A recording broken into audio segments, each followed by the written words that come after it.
Okay, gusto ng majority na pabutuhin na si Senator Bato through online. Hindi po pwede yun dahil may warrant para si Senator Bato. Sabi nag-react si Robin Padilla. Ito yung regarding ito sa nangyari kahapon sa Senate, no? Yung nag-walk out yung minority senators dahil pinagpipilitan ng majority na parang binabraso nila na gusto nilang palitan na yung rules sa Senate na hindi pa napagbubutuhan o hindi pa kumbaga hindi pa napag-uusapan. So, di ba? So, kailangan mo na pag-usapan. Then, bago pagbutuhan, kung po pwede bang baguhin o pwedeng idagdag. So, syempre, tayo naman nanonood lang sa kanilang mga galawan. So, ito, nag-react si Robin Padilla.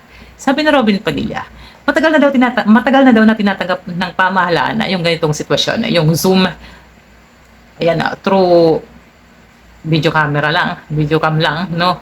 Pwedeng mag-attend ng mga ganyan meeting, Zoom meeting. So, bakit daw ngayon naging pambansang issue na kay Senator Bato? Siyempre, matindi, hindi lang pambansang issue yung sitwasyon ni Senator Bato, international pa, di ba? Fugitive ka kasi Senator Bato. So, hahayaan lang natin na umattend through Zoom para lang mapanindigan nyo yung inyong pagiging majority. So, yan, sorry kayo dyan. Hindi kayo nagwagi sa minority senators. Ibig sabihin, marami pa rin ang mga matitinong senators, di ba? May pag-asa ba ang Pilipinas? Kahit nakuha nyo yung majority, so hindi nyo magawa yung gusto nyo. So, hindi talaga pwedeng baguhin lang. Dahil nandiyan na kayo, babaguhin nyo. So, bakit? Pati kayo nagmamadali. Bakit nagmamadali nga naman? Sabi ni Erwin Tulfo. Medyo kakaiba kasi itong magalawan na to. Alam naman kasi natin kung ba't nagmamadali. Tama naman si Senator Erwin Tulfo, di ba? Dahil nga sa WebEx, di ba? Kung magkakaroon na ng lalabas na yung warrant ni Senator Jinggoy Estrada, then next week si Senator Joel Villanueva. Who's next? Baka to si Marcoleta, then Robin Padilla for obstruction of justice sa pagtakas kay Bato. So, marami-raming issue. Marami-raming magaganap sa mga susunod. So, itong mga to ay lahat ay majority senators. Sino-sino nga bang majority senators? And sa Amy Marcos, na number one pambansang marites na talaga ang hilig gumawa ng mga issue na nakakatawa. Saan kaya niya kinuha yung mga pinagtagpi-tagping video na yun, di ba? So, napagtawanan at napahiya tuloy siya dahil talagang pinanindigan ng kung ano yung totoo. Pinanindigan talaga ng minority na puro haka-haka lang at fake how yung video na ipresenta ng Senator Amy. Ano ba naman ito Senator Amy? Lola na. Tandang-tanda na. Matanda pa sa ating presidente. Ate nga no? Bakit ganyan? Parang bumaba na ng gusto yung level ng mga senador ngayon. Lalong-lalo na yung mga, hindi naman pala lahat. Yung minority lang. Talagang lahat tong mga to, lahat na baloktot, pinipilit nilang ituwid. Maisalba lang yung kanilang mga sarili. Di ba? Mamadali inyong baguhin yung rules para maisalba nyo pa inyong mga sarili, di ba? So, para nanatili kayo nandyan. So, kaso, hindi pwedeng baguhin yung rules nang hindi na pagkakasunduan ng lahat. Ang nakararami, siyempre, dapat majority wins. Ay kaso, ayan, hindi kayo nagwagi kahapon. Nag-walk out yung minority. So, sobrang dami na nangyaring drama sa Senate. Unang-una, yung pagkakuha nyo ng majority seats, Senator Alan Peter Cayetano, yung paglabas ni Senator Bato after 6 months ng pagtatago. And then nagkaroon kunwari ng Senate attack na under investigation pa sa ngayon kung ano ang magkalalabasan.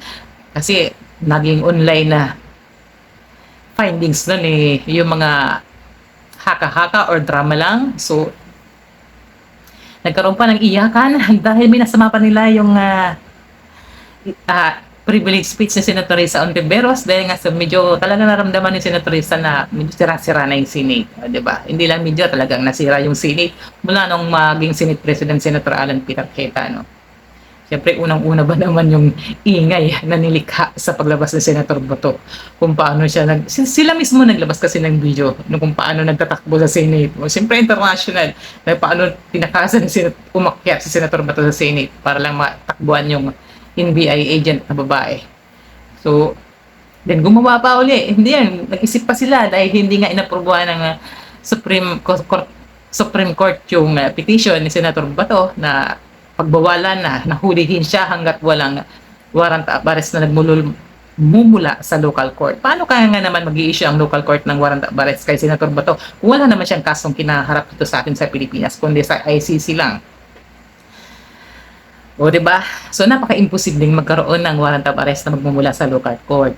Kasi wala nga nagsampa ng kaso sa kanya dito. So, dahil gusto niyong pagtakpan, pinagpipilitan yung under attack yung Senate, ayan, umabot pa sa drama si Senator Pia Cayetano na imbis na kaawaan ng mga tao, nabas pa ng gusto.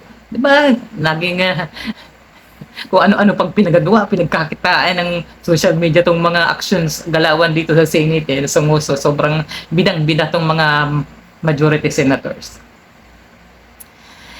So, sana baguhin niyo yung sitwasyon na gawin niyo namang medyo kagalang-galang kayo sana para naman may maniwala sa inyo. Kaso sa ngayon, medyo kahit minority, hindi niyo mapapaniwala sa mga galawan niyo. Sobrang kakaiba.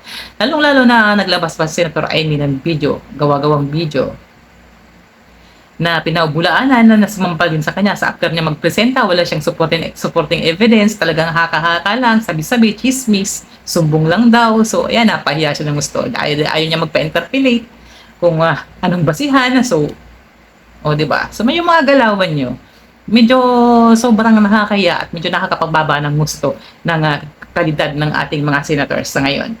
Lalong-lalo na yung mga sa majority. Tapos magre-react si Robin Padilla na bakit naging pambansang issue yung Zoom appearance ni Senator Bato. Siyempre, alam niyo naman ang kalagayan ni Senator Bato ngayon, nagtatago sa batas. Hindi lang sa local court, kundi sa international court. Kaya huwag kang mag-alala, Senator Robin Padilla, dahil pag napatunayan na may kinalaban ka sa pagtakas ng Senator Bato. Yan, dahil inamin mo na through mainstream, so kung paano mo i-depensa ng sarili mo, so good luck. Obstruction of justice ang kaharapin nito ni Senator Robin Padilla. Kaya huwag niyong isisi sa administrasyon, lalong-lalo na si Senator Marcolita na binabraso ang majority ng administrasyon. Kayo ang gumawa ng kapalpakan nyo sa inyong mga sarili, ikaw ang umamin sa sarili mo na tumanggap ka ng pera kay Mike Defensor, kaya ka makakasuhan ngayon ng plunder at malversation. O, diba? Kasi nasa posisyon ka para tumanggap ka ng ganun kahalagang pera. Sobrang tapos isisisi nyo sa administrasyon mo yung mga kapalpakan nyo. Di ba? Si Senator Jinggoy, paano ba siya nagkaso? Sarili niya rin, flood control. Joel Villanueva, sarili niya rin, flood control. Then Robin Padilla, kasalanan niya rin, nilabas niya si Senator Bato under custody ng Senate, tapos itinakas niya ng ganun-ganun lang. O, di ba? So, yung mga galawan nyo, sobrang kayo ang gumawa, pero wag nyo isisisi sa administrasyon, kayo mismo ang nanggugulo, kayo ang magulo. Kayo ang magulo. Hindi na wala nang halos sirang-sira na kayo sa taong bayan. Halos wala nang maniwala sa inyo sa taong bayan. Dahil kayo mismo ang sumisira ng inyong mga sarili. Kayo ang gumagawa ng inyong mga kapalaran dyan sa Senado. Kung ikaw, Senator Robin Padilla, ay mawawalan at baka magkataon pa na hindi ka na magkaroon ng posisyon sa mga susunod pa after na ma-disqualify ka sa sitwasyon na to ngayon or masuspend ka sa sitwasyon na obstruction of justice na pwede mong kaharapin. So, sasabihin nyo na naman, kasalanan na naman ng ating Pangulo. Gusto nyo pang pagtakpan yung sitwasyon ng nakaraang issue sa Senate, sa no election kuno.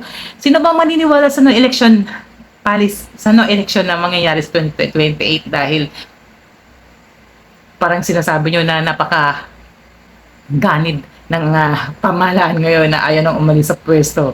Napaka-imposible yun. Siyempre, kita nyo naman ng mga senador natin. Ngayon, number 1 sila mismo na mag-upos. Pinaka-number 1 nag-upos doon na wag maupo ang ating presidente. Sino-sino ba sila? Bam Aquino, Pangilinan, Suto, Risa Ontiveros. Marami-rami na antay. Paano mo mapapatunayan na magkakaroon ng no election? Na magiging no election sa 2028? Mismong sa Senate, hindi kontrolado ng Pangulo. O, di ba? So, gumawa naman kayo ng kapanipaniwala. Yung magkakaroon ng, huwag nyo nang gawing pambansang marites ang iyong sarili. Ipaubayo nyo na yan sa amin, sa aming mga vlogger. Di ba? So, ito kami, nakamasid. Kami lang naman na mag-share ng inyong mga kapalpakan para liwanagan ng taong bayan. So, para maipakita rin namin sa taong bayan kung ano talagang klase, kung anong kulay ang mga aming mga pinasasahuran ng taong bayan. Di ba? Si Nate, ang mga senador. So, halal ng taong bayan. So, para sa susunod, maiwasan na yung mga kapalpakan nyo na wag na kayong bigyan ng uli na susunod na pwesto. Kasi kayo mismo ang sumira sa inyong mga sarili. Di ba? Huwag niyong isisi sa administrasyon. Ang administrasyon ay nagtatrabaho lang. Pinipilit na ayusin kung ano ang nararapat para sa taong bayan at para sa ating bayan. So, ayan na guys. Maraming salamat. Hanggang dito na lang muna tayo.